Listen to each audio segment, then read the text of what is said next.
Welcome back to Music for Busy People. One more for the album of... We're finishing up the House of the Holy today. Yep. It's been a very quick journey, even though it doesn't feel like that. Maybe it does feel a little quick. I don't know why. Rejuvenated? I didn't look at the length of the album. Maybe it's shorter than the other albums. I don't know. But it does feel like we got through it pretty quickly. Today we're listening to The Ocean. We're going to listen to the studio version off of House of the Holy. We're going to listen to a cover. Bit of a cover. And then we're going to listen to the live version from How the West Was Won, like we've been doing with some of these songs on House of the Holy, because we skipped them when we were doing that. Okay. So we're going to listen to 1972 live version from the LA Forum. And this is for The Ocean. The Ocean. I think this song concludes with, maybe it's a message they were sending, but this is more of a standard Led Zeppelin song. It's got a standard kind of rockin' riff. It is a little different, though. It has a strange time signature. I think it switches between them. Well, John Paul Jones, I think, wrote the main riff for this song. That's what I thought I had read. But it does 4/4 and 7/8. It alternates. It goes like 1, 2, 3, 4, 1, 2, 3, 4, 5, 6, 7, 1, 2, 3, 4. So you'll hear that when the song is playing. But if you didn't know that, if you weren't even paying attention to that, the way they play it, it doesn't seem like it's in a weird meter. It just seems natural. They have a way of doing that. It's not like the way Rush or the way a progressive rock band would do their weird meter stuff, because they're very like precision. This is more like they're in a groove and it just seems natural. It doesn't feel like as jarring sometimes as weird meters feel. That's just my opinion. Okay. I think this song is about the fans and how he sings to the fans and stuff like that. I think that's what it's about. That's nice. Especially if you're like ending something, a concert in specific. You got to give that little something at the end. And if I recall correctly, the song starts with a count in. See if you can tell what he's saying. I think it's John Bonham. Okay. And we'll talk about that after. The Ocean, final song on Houses of the Holy. Ready?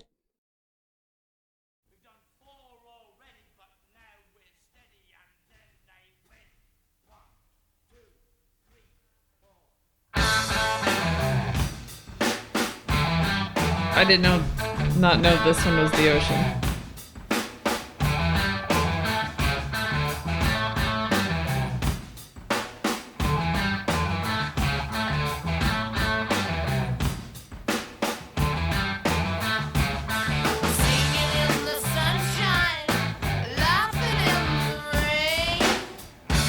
This is just rocking.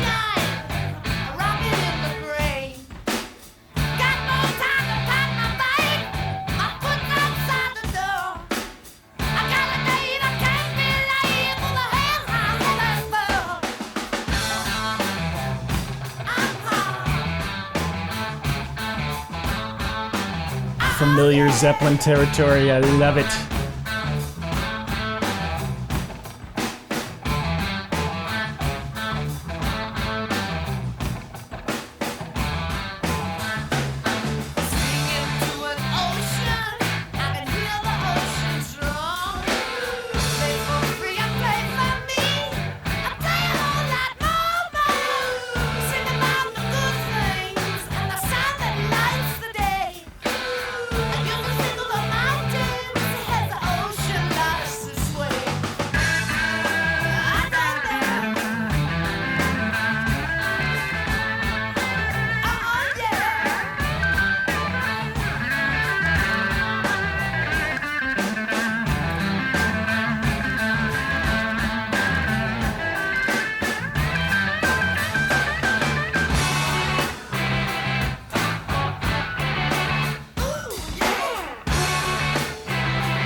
Now Robert gets his turn.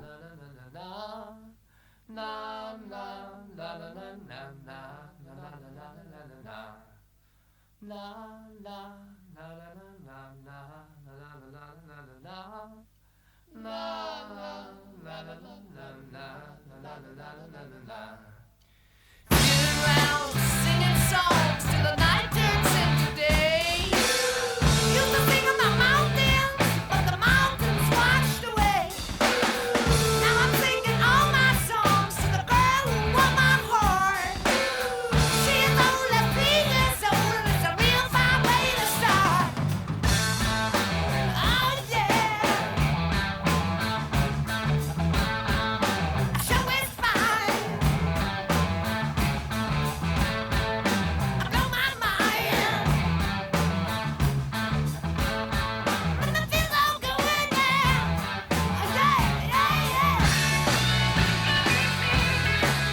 Now that's a real Zepp surprise. We just went into a totally different song. We're back to that 50s doo-wop kind of thing.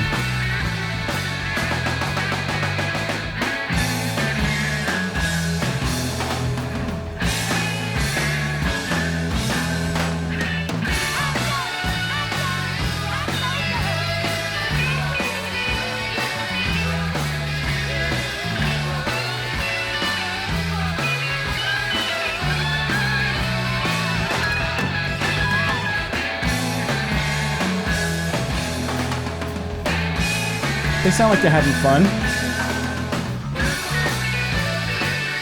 It's a fun closing to the album.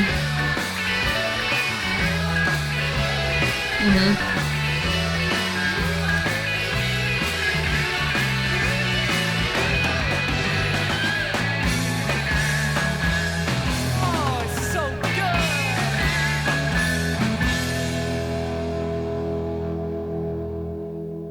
You guys tell me, does that make sense to you for the last one, since I've never heard that?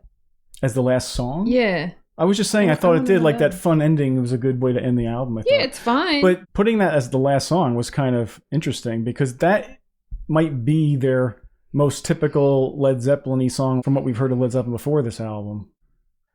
I don't know how I feel about that as the last song. Not that I'm supposed to feel about anything. I don't usually say anything about the lyrics, but I could see what they're talking about. He's saying he's singing to an ocean. He can hear the roar. I guess that's the crowd. And then at the end, he talks about, I used to sing to the mountains, but they washed away. Now I sing to a 3-year-old girl. So I'm pretty sure that's probably his daughter. It's deep. Because I think he had a 3-year-old daughter at that point. So he's probably referring to his daughter. I think I may have even read somewhere that in concert, if he sang it like a couple years later, he might say a 5-year-old instead of a 3-year-old. So I think he was definitely referring to his daughter. I'm looking at the words and what he sings in the beginning. I got a date, I can't be late for the something something ball. What he's singing does not look like what's written on the thing. I wonder if that was a mistake and it just sounded good. I don't know. I think when they're doing takes, though, in the studio, say, yeah, and he does a good take, but he jumbled some words, they just leave it in there. There's no other explanation for why you hear some songs and like, why did he sing it that way? Because they probably just liked the way it came out and they didn't want to redo it again. And it's not like today where they're going to micromanage it. They could probably insert individual syllables. I like it better with the mistakes. It's more real. Authentic, like a Turkish shrug. So were you listening in the beginning to what he was saying before the song started? No. Okay, I caught it. I was, but it's something steady. He says, we've done 4 already, and now we're steady, and then something else. I don't know what the third part was. He did a countdown. After the steady. Yeah, but what do you think he means by we've done 4 already? Albums. Probably. I mean, he could be referring... Is this their 4th album? Wait. This is their 5th album, so he's like, we've done 4 already. Right. And yes, now... that's what I mean, yes. Yeah, maybe. That's probably what it is. Although it could be, it was just like the 5th take. Like they probably might have done multiple takes. The only thing I don't like about that song is it's not long enough in that, sure, it's a fun ending, like the whole doo-wop part at the end is fun, but I'd want more of the first part. I need maybe one more verse or something for that part, because I just think it's so awesome. But I bet you they do it in the live versions. No, I don't know. I don't know if they change it that much in live, but we're going to find out. Okay. But before we do, we're going to listen to a quick cover. This was another one of those, I saw the name of the band and I kind of wanted to listen to the cover. Uh-oh. Bonerama. I don't know if it's Bonerama. I think it's Bonerama. Does that say something about you or the song? It just caught my attention. I think it's a horn group too, like it's a horn section. I thought it'd be different. Okay. Just to be different. This is from 2007. Bonerama. I don't know why I said that creepy. Yeah, okay. It's like a marching band.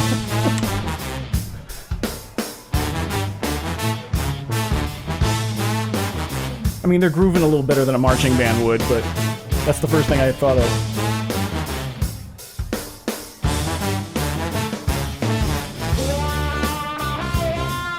Ooh. What? Okay. There's no... I was waiting for a distorted voice. That's fun. Yeah, it's fun. Bonerama. All right. Yeah. Wiki. These are trombones. It sounds like a party. Like a really good wedding. With a live band.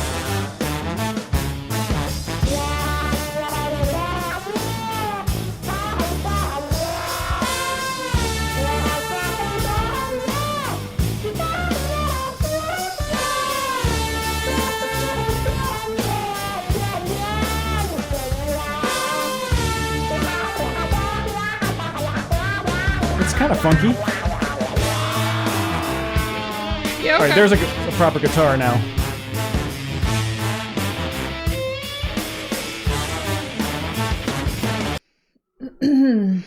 I have no hate for that.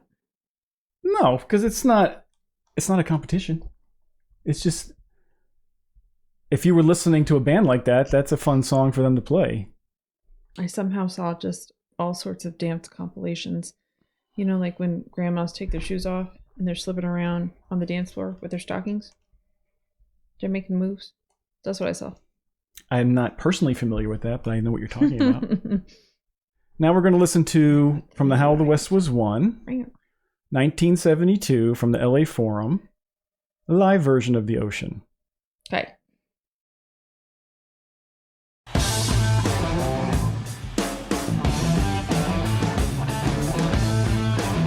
We're just going to stay in this groove all night long. It's hard to get it out of your head.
Let's see who sings with him.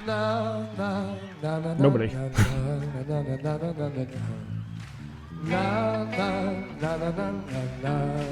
Some instruments instead.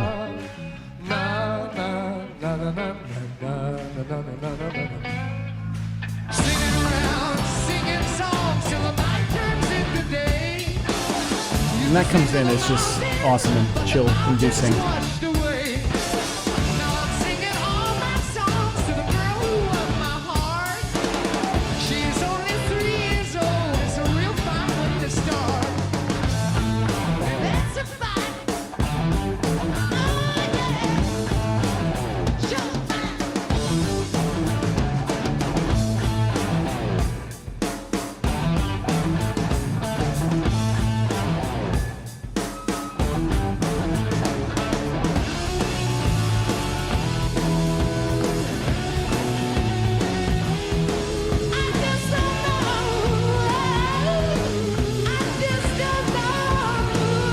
So it's interesting too, this is like a shuffle beat.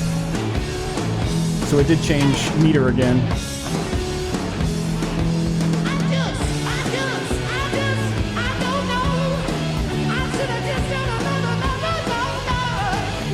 I just picturing people doing the twist and dances like that.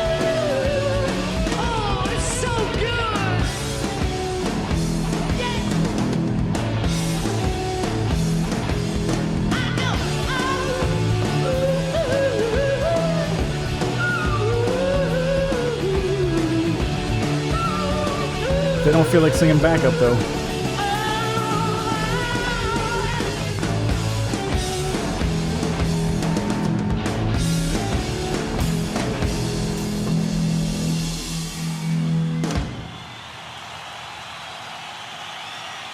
Did that end the concert? No. No. I mean, it might have been the end of the... like before the encore, you know, or one of the encores. It wasn't the last song in the concert. Remember, though, they were playing that before the album came out, so that was the first time anybody in that place was hearing that song, because it wasn't out yet. That's cool. To hear a brand new song when they're just like testing it out, testing the waters. So I don't know what it means as far as lyrics go, from the mountains to the ocean kind of stuff. I used to sing on the mountains. Has the ocean lost its way? Nah, man. He doesn't sing to the mountains anymore. He would just sing to nobody in particular. Yeah, okay. Right. Now he's singing to somebody specific. Right. So that's that. That's that. Let's wrap up for Houses of the Holy. Thank you, Houses of the Holy. You have What'd you think of it? Me. It was experimental. They have different styles on here. It's just as awesome, though. And it's nice to have the little diversions, even though they may not be their best songs, some of them. It's nice to have that diversion. Again, listen to the whole album. This was meant to be listened to as an album. You're not just going to say, hey, put on the crunge. No, you're going to put on Houses of the Holy. And then the crunge coming up at that point, it works. When you look at it as a whole, it's much better. The whole is better than the sum of the parts for this one for sure. If you're reading a book, and it's a really good book, and you're going through all the different chapters, and you finally finish it, and you're just like, oh, how do I feel about that? How I'm going to feel about it in a week is going to be different. I have a very different respect for all the songs that I did know now that I've heard them in a different context. But that's the purpose of our thing, is to listen to it as an album. Yeah. To get that feel, because I do think they were going for that. Does it work on the album is more important. And the reason why it's called Houses of the Holy, I think, is because they had a song called Houses of the Holy that they were going to use on here. And they ended up not using it. Name. But they thought it was a cool title still. Yeah, it is a cool I think title. that's what ended up happening. It is a cool title. The next Led Zeppelin album is Physical Graffiti. I'm very pumped about that too, because as a kid, that was my favorite Zeppelin album. Oh, cool. Oh, nostalgia. But before we do that, we're going to do the entire Song Remains the Same film. Pajama stuff. Not only are we doing the film, and we're doing it in high def, we're going to be adding... I'm calling it the extended version because we're going to throw in some songs that aren't in the original film that have shown up afterwards. So we're going to be listening to not bootleg. They just were released later, like on other. You just educated me about bootlegs. Sorry. No, they just didn't make it to the final cut of the film, but then they released them later. So I'm just going to put them all together and make one big long thing. Now it's not going to be one big long video. Actually, on Patreon it probably will. I would love to do a total uncut, start to finish the movie with just us making comments. And it's going to be in high def, like I said. For those of you that don't know, it's the Madison Square Garden 73 concert that I'm talking about. Everybody's been telling us, we got to listen to this, we got to listen. I'm like, we're gonna, and now we're going to do it. Yeah. Okay. I want to thank our patrons on Patreon. We couldn't do it without you. It really helps. Eventually, we're probably going to have YouTube memberships as well, which will be basically the same thing. It's just choose your preferred method. Do you want to be a YouTube member or a Patreon patron? But they're going to have the same things. You're going to have access to the same videos. I just want to thank you. It's been a great ride so far, and you guys make it even better. 5 albums, peeps. I love when somebody with wisdom educates me on certain things about the music. Oh, and here's a thought. Hey, we need subscribers. While you're still here. I almost forgot. We need subscribers. So please, if you haven't subscribed yet, it would be really helpful if you could subscribe. We would love it. And of course, we like your comments, and the likes are helpful as well. Yeah. And if you want to share our videos, feel free. Yes. It would help. For those newbies in your life who don't have Zeppelin, and you need to give them the gift that keeps giving. Well, thanks again for sticking with us through 5 albums and some live stuff. I'm hoping you stay with us when we do other bands as well. It's going to be cool. Thank you, everybody. See you later.